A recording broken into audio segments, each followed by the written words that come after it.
চাহ জনগোষ্ঠীক জনজাতিকৰণৰ নামত জনগোষ্ঠীক কেইবাটাও ভাগত বিভক্ত কৰাৰ এটা ৰাজনৈতিক চক্ৰান্ত। এইদৰে মন্তব্য প্ৰদান কৰিলে আটছা কেন্দ্ৰীয় সমিতিৰ সভাপতি জগদীশ বৰাইকে। জনজাতিকৰণ সন্দৰ্ভত অসম চাহ জনজাতি ছাত্ৰ সন্থা কেন্দ্ৰীয় সমিতিৰ উদ্যোগত বোকাখাতত বিশেষ আলোচনা সভা। অসম চৰকাৰৰ জনজাতিকৰণৰ শেহতীয়া সিদ্ধান্তক লৈ আটছা কেন্দ্ৰীয় সমিতিয়ে অসম চাহ মজদুৰ সংঘ, চাহ জনগোষ্ঠী জাতীয় মহাসভা, চাহ জনজাতি জাতীয় সন্মিলনী, ৩৬ জাতি পৰিষদৰ লগতে চাহ জনগোষ্ঠীয় বৌদ্ধিক সমাজৰ সৈতে বহিল আলোচনাত বোকাখাত সত্যনাৰায়ণ সেৱা সদনৰ প্ৰেক্ষাগৃহত অনুষ্ঠিত হোৱা বিশেষ সভাত উপস্থিত থাকে ৯০টা জাতি উপজাতিৰ বিষয়ববীয়া আটছা কেন্দ্ৰীয় সমিতিৰ সভাপতি জগদীশ বৰাইকৰ লগতে সকলো জাতীয় সংগঠনৰ বিষয়ববীয়াসকল।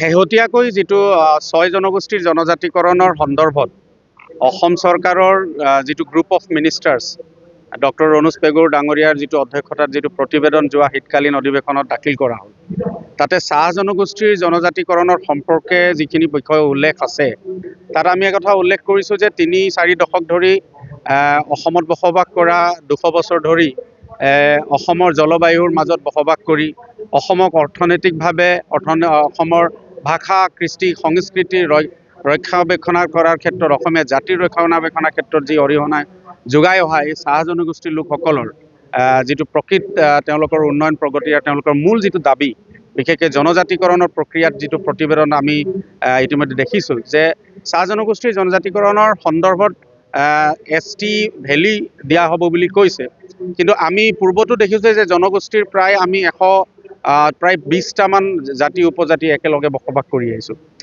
দুৰ্ভাগ্যজনকভাৱে যে এই গোটেইখিনিৰ ভিতৰত যিটো অসম চৰকাৰৰ OBC যিটো তালিকা আছে এই তালিকাৰ ভিতৰতো বৰ্তমানলৈকেও প্ৰায় ৩৬টা জাতি ইতিমধ্যেলৈকে তালিকাভুক্ত হোৱা নাই। এই ক্ষেত্ৰত আমি দাবী জনাই আহিছোঁ যে তেওঁলোকক তালিকাভুক্ত কৰিব লাগে। আৰু লগে লগে আমাৰ জনজাতিকৰণৰ যিটো দাবী এইটো প্ৰায় ৪ দশক ধৰি আমি দাবী জনাই আহিছোঁ যে চাহ জনগোষ্ঠীৰ অন্তৰ্ভুক্ত থকা প্ৰতিটো জাতি সম্প্ৰদায়ক ঐক্যবদ্ধভাৱে তেখেতলোকক জনজাতিকৰণৰ মৰ্যাদা প্ৰদান কৰিব লাগে।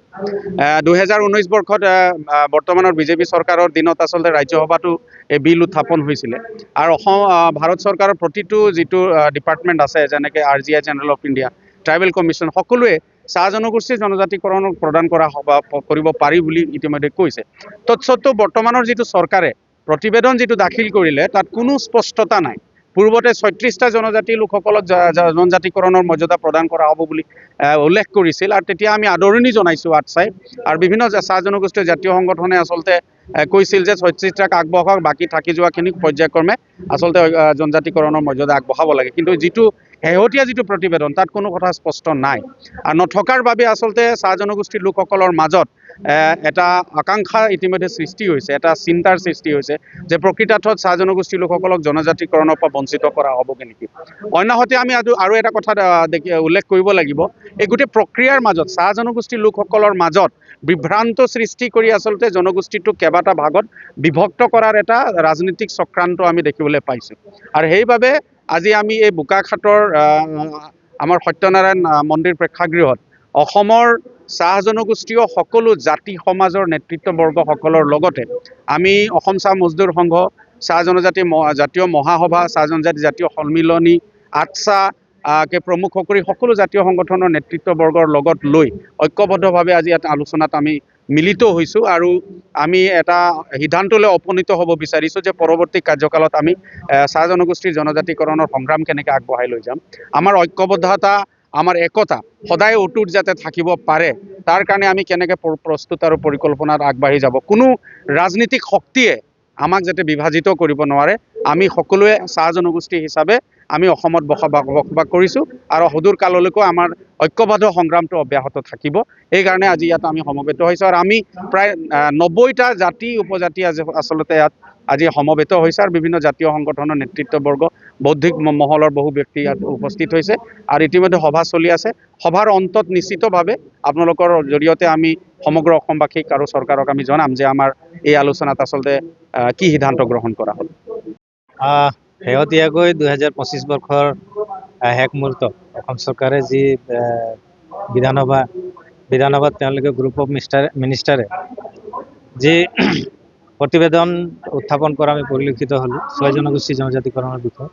আৰু এই 6 জনগোষ্ঠী জনজাতিকৰণৰ এই দাবী আজিৰ দাবী নহয়, চাহ জনজাতি ছাত্ৰ সন্থাই আজি 4টা দশক ধৰি দাবী জনাই আহিছে। 6 জনগোষ্ঠীৰ লগতে চাহ জনগোষ্ঠীক জনজাতিকৰণ কৰিব লাগিব। আমি শেহতীয়াকৈ দেখা পালোঁ যে গ্ৰুপ অফ মিনিষ্টাৰে ইয়াৰ প্ৰতিবেদন দাখিল কৰিছে, কিন্তু তাত কিছুমান তেওঁলোকে মৰাণ আৰু মটক তেওঁলোকক প্লেনত ৰখা হৈছে। আৰু তেওঁলোকৰ গ্ৰুপ অফ মিনিষ্টাৰৰ প্ৰতিবেদনত আমি দেখা পালোঁ যে আমাৰ চাহ জনগোষ্ঠীক STV বুলি তেওঁলোকে প্ৰতিবেদনত ৰাখিছে। ই এক অতি চিন্তনীয় বিষয়, কাৰণ STV আমি ভাৰতীয় সংবিধানত কোনো ধৰণৰ আমি লিপিবদ্ধ থকা আমি দেখা পোৱা নাই। আৰু আজি যদি STV হিচাপে তেওঁলোকে আইন সংশোধন কৰি তেওঁলোকে দিব বিচাৰিছে, তেতিয়াহ'লে আমাৰ তাত ক'বলগীয়া কথা নাই, তেওঁলোকে আইন সংশোধন কৰক। কিন্তু আমি কৈছোঁ কি চাহ জনগোষ্ঠী হিচাপে যেতিয়া আমি এই আমাৰ যি সমস্যাসমূহ উত্থাপন কৰিছোঁ আৰু সমস্যাসমূহৰ ওপৰত আমি জনজাতিকৰণৰ কথাটো বিচাৰিছোঁ, তেতিয়া ইয়াত আমি কিন্তু 90টাৰো অধিক জাতি উপজাতি আমি কিন্তু বসবাস কৰি একেলগতে চাহ জনগোষ্ঠী হিচাপে বসবাস কৰি আছোঁ। আৰু আমি সদায় এই 90টা জাতিৰ ওপৰতে জনজাতিকৰণ লাগে বুলি আমি সদায় দাবী জনাই আছোঁ। কিন্তু এতিয়া দেখিছোঁ মাজৰ ভাগত আমি দেখিছিলোঁ 2016 চনমানত তেওঁলোকে অসম চৰকাৰে কৈছিল যে চাহ জনগোষ্ঠীৰ 36টা জাতি উপজাতিক জনজাতিকৰণ দিয়া হ'ব। কিন্তু বৰ্তমান আমি দেখা পাইছোঁ 36ৰ বাহিৰে তেওঁলোকে মাত্ৰ 9টা 10টাৰ কথা আমি মানে কথাই জানিব পাৰিছোঁ। কিন্তু ইয়াতে এটা কথা কওঁ যে আজি চাহ জনগোষ্ঠীৰ 90টা জাতি উপজাতিৰ ভিতৰত যদি তেওঁলোকে মাত্ৰ মিনিমাম 4-5টা জাতিক তেওঁলোকে জনজাতিকৰণ কৰি চাহ জনগোষ্ঠীক জনজাতিকৰণ দিয়া হৈছে বুলি তেওঁলোকে এই চেপ্টাৰটো ইয়াতে শেষ কৰিব বিচাৰে, তেতিয়াহ'লে কিন্তু আমি চাহ জনজাতি ছাত্ৰ সন্থাই কেতিয়াও মানি ল'ব নিবিচাৰোঁ। কিন্তু চাহ জনজাতি ছাত্ৰ সন্থাই আজি 1947ত এই জৰ্জৰিত নিষ্পেষিত এই জাতিটো যেতিয়া আমি মানে দায়িত্ব লয় আৰু এই জনগোষ্ঠীটো উত্তৰণৰ ক্ষেত্ৰত যেতিয়া আমি চৰকাৰক দাবী জনাই আহিছোঁ, আজি যদি চৰকাৰে 2-3টা জাতি উপজাতিক যদি জনজাতিকৰণ দি তেওঁলোকে হাত হেৰাব বিচাৰে, তেতিয়াহ'লে আমি কোনো পধ্যেই মানি ল'ব নোৱাৰোঁ। আৰু আজি সত্যনাৰায়ণ বোকাঘাট সত্যনাৰায়ণ এই প্ৰেক্ষাগৃহ এটা কথা আমি আলোচনা কৰিছোঁ যে STV যদি দিয়া হয়, আমি কেইবাটাও জাতি উপজাতিৰ সমাজ সংগঠনবিলাকক আমি নিমন্ত্ৰণ জনাইছোঁ। আমি আলোচনা কৰিছোঁ যে ইয়াৰ ওপৰত পৰৱৰ্তী সময়ত আমি কেনেধৰণে পদক্ষেপ ল'ব লাগিব।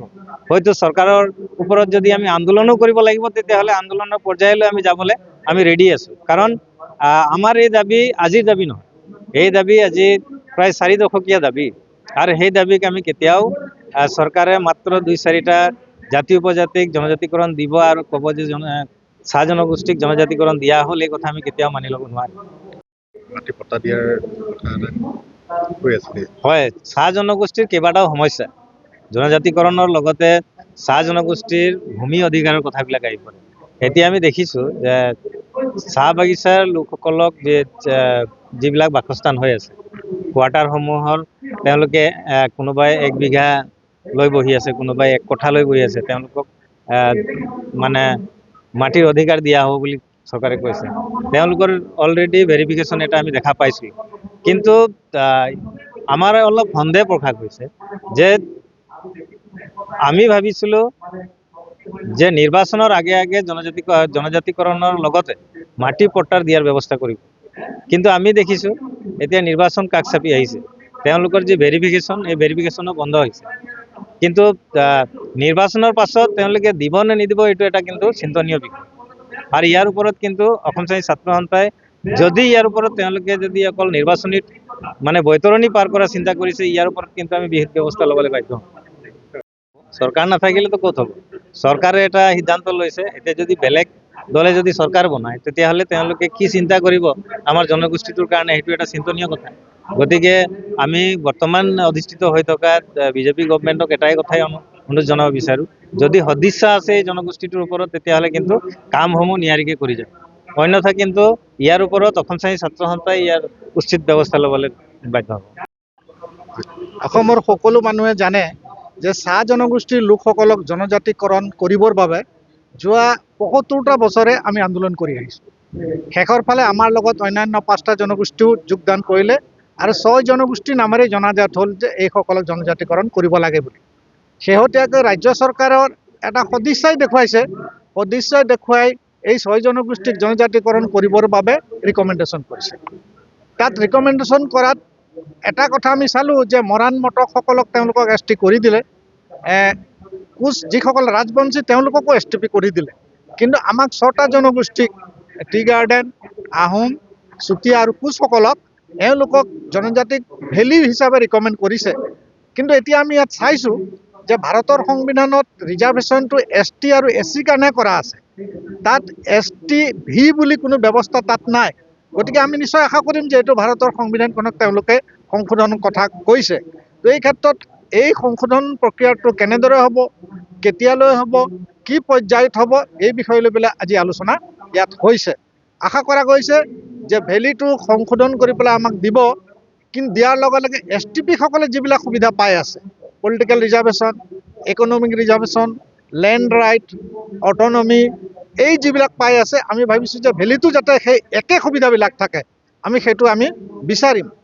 আনহাতে আৰু আমি এইটো কথা আজি আলোচনা কৰিছোঁ যে ST ভেলীত যি 4টা জনগোষ্ঠী দিছে, কোচসকলক দিছে, আহোমসকলক দিছে, চুতীয়াসকলক দিছে আৰু টি গাৰ্ডেনক দিছে। তো আপোনালোকে জানেই টি গাৰ্ডেনৰ মানুহসকল আৰু আহোমৰ লগত মিল হয়নে বাৰু কেতিয়াবা? সাধাৰণতেতো এটা ডিফাৰেঞ্চ থাকি যায় ইয়াত। গতিকে আহোমসকল আমাতকৈ বহুত আগবঢ়া, কিন্তু তেওঁলোকৰ লগত আমাক একেলগে যেতিয়া গ্ৰুপত দি দিছে, তেতিয়া ভৱিষ্যতে নিশ্চয় আকৌ আমি ডিপ্ৰাইভ হ'ম। গতিকে এইবিলাক কথাও আমি আজি ইয়াত আলোচনা কৰিছোঁ। গতিকে এই গোটেই বিষয়বিলাক আমি আলোচনা কৰিছোঁ আৰু আশা কৰা গৈছে ভৱিষ্যত দিনবিলাকত আমি চৰকাৰৰ লগত আকৌ আলোচনা কৰিম।